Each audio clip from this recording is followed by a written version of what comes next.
Hi everyone, and welcome to the second part of Chapter 9, which is solving quadratic equations by graphing. So if you remember, the last thing we worked on was graphing quadratic equations, and now we're going to add a level to that, and we're going to solve. So what does it even mean when we say we're solving quadratic formulas, or quadratic equations by graphing? Well, first off, as a reminder, we are in standard form. Okay, we're always going to be in, or for right now, we're in standard form, and that's going to be ax squared plus bx plus c. Okay, now when we write out a quadratic function, we have this phrasing of f of x. Okay, and as we know, f of x means the exact same thing as y. Well, in this top equation, if we were to set standard form, so ax squared plus bx plus c, if we were to set that whole equation equal to 0, that would be the exact same thing as saying that y is equal to 0. Okay? So when we are solving by graphing, we're looking for the spot on the graph where y is 0, and that's going to be the x-intercepts of the graph. Alright, so when we're solving, we are looking for the x-intercepts. Now, there's a lot of vocab words. There's about 4 vocab words that mean the same thing as x-intercepts. For instance, if I ask for solutions, I mean x-intercepts. If I ask for the roots, I mean the x-intercepts. And lastly, if I ask for the zeros of a function, I'm asking for the x-intercepts. So please make sure you have all 4 of those vocab words down. I'm going to be using them fairly interchangeably, so you need to make sure you know them. Now, a quadratic function or equation can have 3 different types of answers, as you can see down here. The first type is when you have 2 zeros or 2 solutions. Okay, this is when the graph crosses the x-axis in 2 spots, therefore 2 solutions. The second type is when you have only 1 real solution, and that's when the graph comes down and touches the x-axis in only 1 spot. Now, as a reminder, this could be going up or down. All right, the thing we care about is that it touches the graph in only, or touches the x-axis in only 1 spot. Last but not least, we have no real solutions over here. This is when the graph does not touch the x-axis at all. Okay? Now, in this instance, we don't have any real solutions. We have what are called complex solutions, and I'll address that later in the PowerPoint. Okay? But what I want you to make sure that you have in your notes is that the solutions to a quadratic function are the x-intercepts. Okay, so right now we're not really focused on the y-intercept, it's just the x-intercept. All right, let's do some practice. Now, to discuss our first answer choice, we have the option of 2 roots, or 2 x-intercepts. Okay, so if we were to take this equation, x squared minus 2x minus 8, and we were to graph this the same way we graphed everything else, we would get this equation, or this graph, on the right.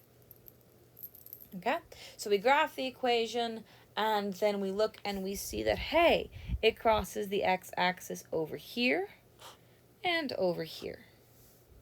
Those are the 2 places it crosses the x-axis, and that looks to be -2 and +4. And so then what you do down here is you plug them into your equation to double check and see if it is indeed the solutions. And according to these 2 problems, it is. Okay? So solving by graphing is a nice method, mainly because we're a visual culture. We see things, it's easier to recognize. Also, we just spent a lot of work on graphing, so hopefully you know this by now.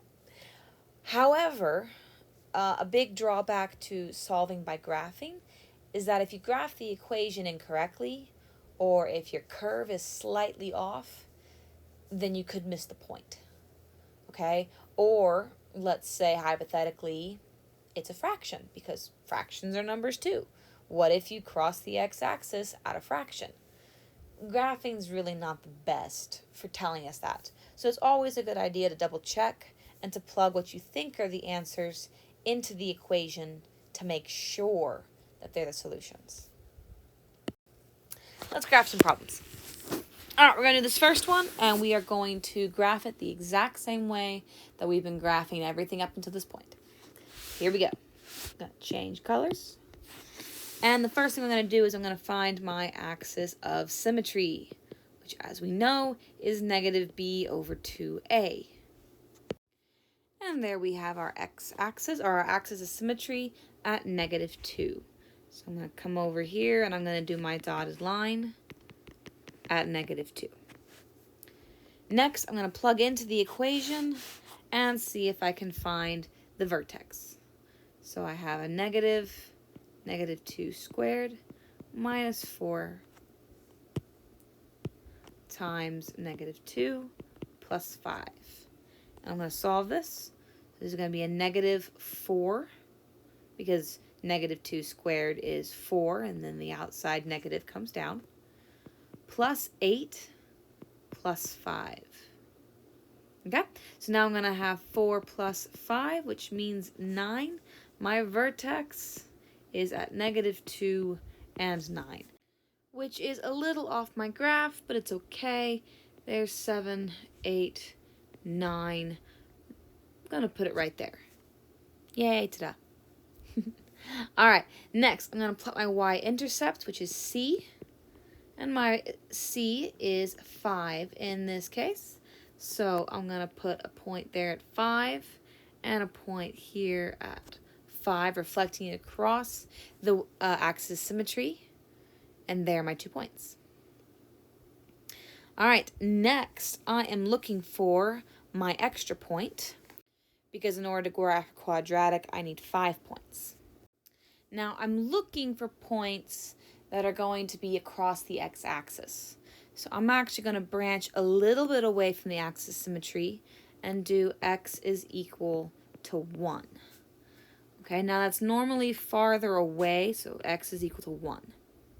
That's normally farther away from my axis than I would like, but my hope is that if I pick a point like x is equal to 1, I'll get far enough down the curve that it'll be over the x-axis. Okay, so I'm picking this x-coordinate in hopes that the curve will be across the x-axis, or if I get really lucky, this will be the point where the graph does cross. Okay, so that's the strategy behind picking 1. Here I go, I'm going to plug it all in and solve from here. And look at that, it does indeed cross the x-axis at 1, 0, which means when I reflect across 1, 2, 3, 1, 2, 3, those are my 2 coordinates. They cross the x-axis at 1 and 5. So my answers, or my solutions, or my zeros, or anything else you want to call them, would be x is equal to a negative 5 and a positive 1. Those are my solutions for the graph. All right, video is going to pause. You try to do the next one.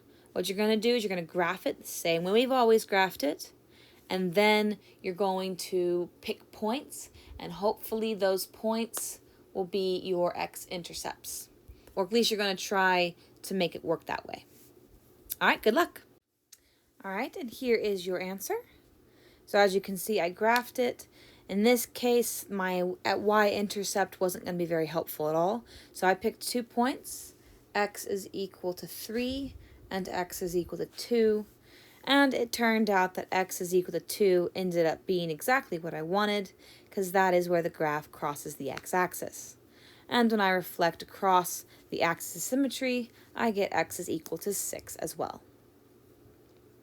All right, so here are 2 examples of what happens when you have graphs that cross the x-axis in 2 spots and give you 2 real solutions. Now let's go on to the next example. This is when we only have one real solution, and it is called a double root. Now, the last two equations, they are almost our basic run-of-the-mill quadratic, trinomial, whatever. These equations, where you have a double root, are a result of your perfect square trinomials, if you remember that vocab word. Essentially, if we were to factor these equations, welcome back to the room of factoring, knew you would miss it. If we were to factor these equations out, we would get an example where it's going to be x is equal to 3 and x is equal to 3, or x is equal to negative 3 and x is equal to negative 3. Okay, so you start off with a perfect square trinomial, and when you factor, you get the exact same number in each parentheses. Okay, this is what it looks like when it crosses the x-axis at only one spot. And this is actually a good way, factoring I mean, to find the roots of any quadratic. Okay, if you can factor it, then it crosses the x-axis. If you can't factor it, then it doesn't cross the x-axis. Okay, so if you want practice, you can go back and factor those other two equations. We're going to move forward and try these equations. Okay, so I'm going to do the first one with you. What we're going to do is we're going to graph like normal, and then we're going to check our graph by factoring. All right, so here we go. I'm going to graph this, change colors. Ta-da! All right, so my axis of symmetry is going to be negative 4 over 2 times 1, which is going to end up being negative 2. So there's my axis again. Okay, now if this is a double root graph, my vertex should be on the x-axis, okay, because it's the only spot where the graph touches the x-axis. So when I plug this in, hopefully I get 0 for my answer. And now we solve. So 4 minus 8 plus 4, negative 4 plus 4, and it is a 0. Our vertex is negative 2, 0, which means the graph is going to touch in exactly one spot at negative 2. And we can finish out the rest of the graph if we want. My y-intercept is a positive 4, reflected across, there it is. And if I want, I can plug in a negative 1 into my graph just to get my final point.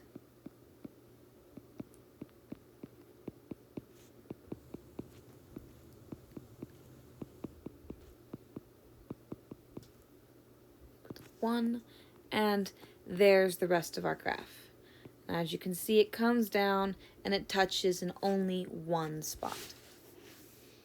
All right, so there's our graph. Now let's go ahead and check this by factoring. I'm going to do this in red so that you can see the difference.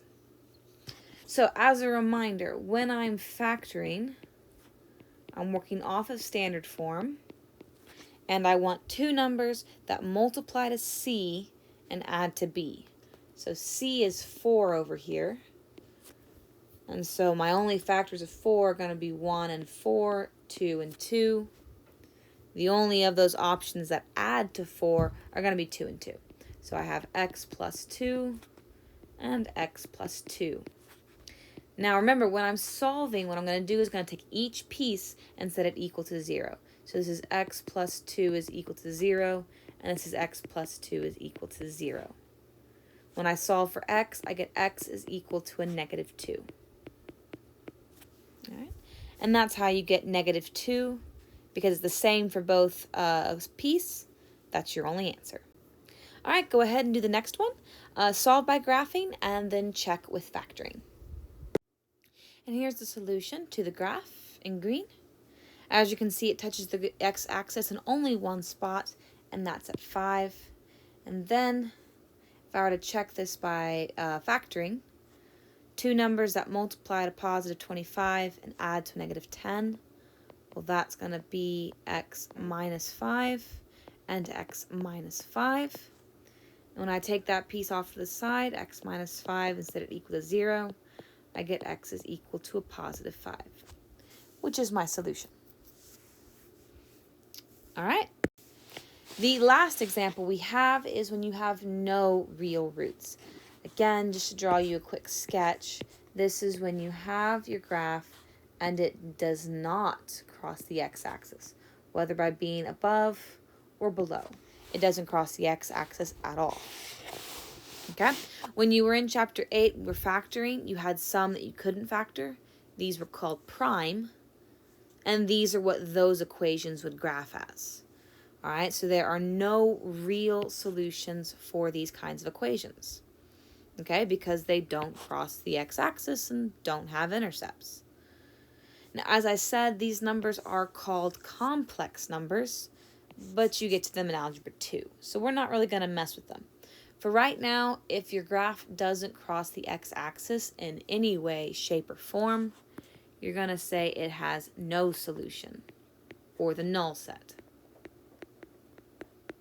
There are no real solutions. And here's an example.